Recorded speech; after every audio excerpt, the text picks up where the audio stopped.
U.S. pushes for new crackdown on Huawei, raising concerns of retaliation against American companies. The U.S. Commerce Department said Friday it is moving to restrict Huawei's ability to manufacture and obtain semiconductor chips using American-made software and technology, which could cut the company off from a key component from its suppliers. The move reflects the Trump administration's latest effort to crack down on the Chinese technology giant, which has come under strict scrutiny from U.S. national security officials. It also risks further heightening tensions between the United States and China at an already tense moment, with the potential for retaliation against American businesses. The decision will require companies that make Huawei's chips using U.S.-made equipment to seek a license from the U.S. government, a senior Commerce Department official told reporters on a conference call Friday morning.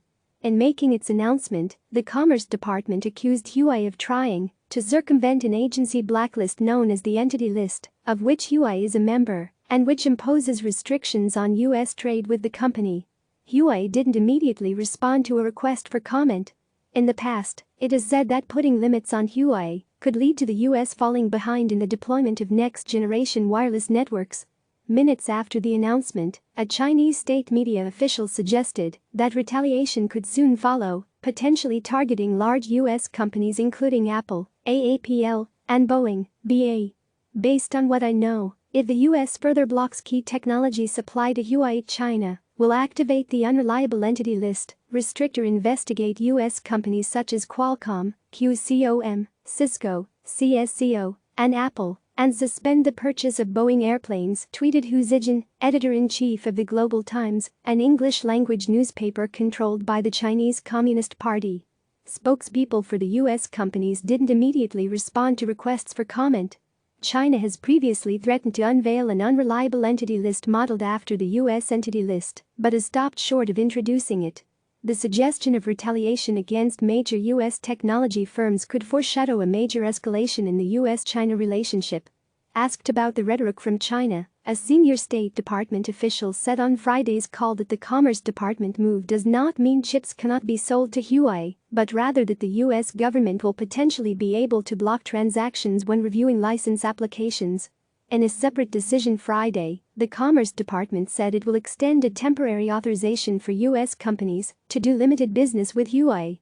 But Friday's extension, for another 90 days, could well be the last. The Commerce Department said the so-called temporary general license may be revised and possibly terminated after August 13, 2020. Companies and persons relying on TGL authorizations should begin preparations to determine the specific quantifiable impact of elimination, if they have not done so already. Businesses will still have the opportunity to apply for individual licenses that may allow them to continue working with Huawei past August 13. For months, the Trump administration has signaled that it could terminate the so-called temporary general license. The license lets businesses such as Google, Microsoft, MSFT, and rural telecommunications carriers maintain support for customers using Huawei devices in the U.S. and around the world, as administration officials have searched for ways to remove Huawei from U.S. markets entirely. The Federal Communications Commission, for example, has voted to restrict federal funding from U.S. telecom carriers that deploy Huawei networking gear. U.S. national security officials warned that Huawei's technology poses a spying risk. The issue has become enmeshed in the Trump administration's overall tensions with China, which continue to escalate as President Donald Trump seeks to lay blame for the coronavirus pandemic at Beijing's doorstep. Huawei has strongly denied that it would allow China to eavesdrop on sensitive U.S. communications or those of its allies. "We never participate in espionage, and we do not allow any of our employees to do any act like that," Huawei founder Ren Zhengfei told CBS last year. "And we absolutely never install backdoors. Even if we were required by Chinese law, we would firmly reject that." Against the objections of U.S. officials, the United Kingdom has indicated it will give Huawei a partial role in building out its 5G wireless network. Click subscribe to receive the latest news.